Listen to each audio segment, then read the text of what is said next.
Hello lamai, welcome to back my YouTube channel. ඔනාදත් ඔයාලට වැදගත් වෙන වීඩියෝ එකක් අරගෙන ආවා. වැවෙන්නේ නැතිම කොණ්ඩයක් වුණත් මාසෙකින් වවා ගන්න පුළුවන් hair mask එකක් ගැන තමයි අද වීඩියෝ එක.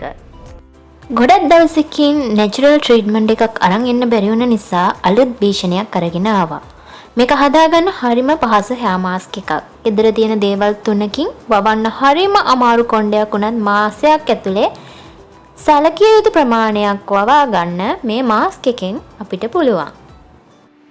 මේක හදාගන්න අපිට අවශ්‍ය වෙන්නේ උළුහාල්, මී පැණි, සුදු පොල් තෙල් කියන මෙන්න මේ ඉන්ග්‍රීඩියන්ට්ස් තුන විතරයි.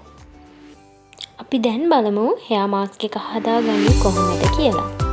උළුහාල් මේස හැඳි 2ක් හෝ 3ක ප්‍රමාණයක් සෝදලා පිරිසිදු කරගෙන ඒකට නටන උණු වතුර අඬු කෝප්පයක ප්‍රමාණයක් එකතු කරලා අපි මේක රැයක් එළි වෙනකන් පෙගෙන්න තියාගන්නවා. මේ තියෙන්නේ මම රැයක් පොඟව ගත්ත උළුහාල්. දැන් අපි මේ පෙඟුන උළුහාල් ඒ වතුර ටිකත් එක්කම බ්ලෙන්ඩ් කරගන්න ඕන. මේක දියාරු පේස්ට් එකක් වගේ වෙනකන් හොඳට බ්ලෙන්ඩ් කරගෙන රොඩු ටික ඉවත් වෙන්න රෙදි කෑල්ලකින් හෝ පෙනේරයක් පාවිච්චි කරලා පෙරා ගන්න ඕන.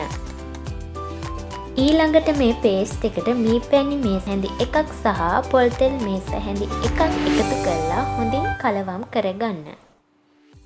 කලවම් කරන ගමන් අපි කතා කරමු මේ මාස්ක් එකෙන් තියෙන ප්‍රයෝජන. මේ මාස්ක් එකෙන් හිස කෙස් වැවීම වේගවත් කරනවා, හිස් කබලට තෙතමනයක් ලබා දෙනවා, හිස කෙස් ශක්තිමත් කරනවා, හිස කෙස් නිරෝධ කරනවා, ඒ වගේම හිස කෙස් දීප්තිමත් කරනවා. දැන් අපේ මාස්ක් එක රෙඩි. අපි දැන් කතා කරමු මේක භාවිතා කරන්නේ කොහොමද කියලා. මේ පේස්ට් එක ඔයාගේ හිස් කබලේ සහ කෙස් ඇටයේ හොඳින් ආලේප කරලා විනාඩි 30-45ක් අතර කාලයක් තියාගෙන ඉන්න පුළුවන්. ෂවර් කැප් එකකින් ඔළුව කවර් කරගන්න පුළුවන් නම් හොඳයි. විනාඩි 30-45ක් වගේ යද්දී ඔයාගේ ස්කැල්ප් එකට හොඳට අවශෝෂණය වෙනවා. ඊට පස්සේ සෝදා හරින්නයි තියෙන්නේ.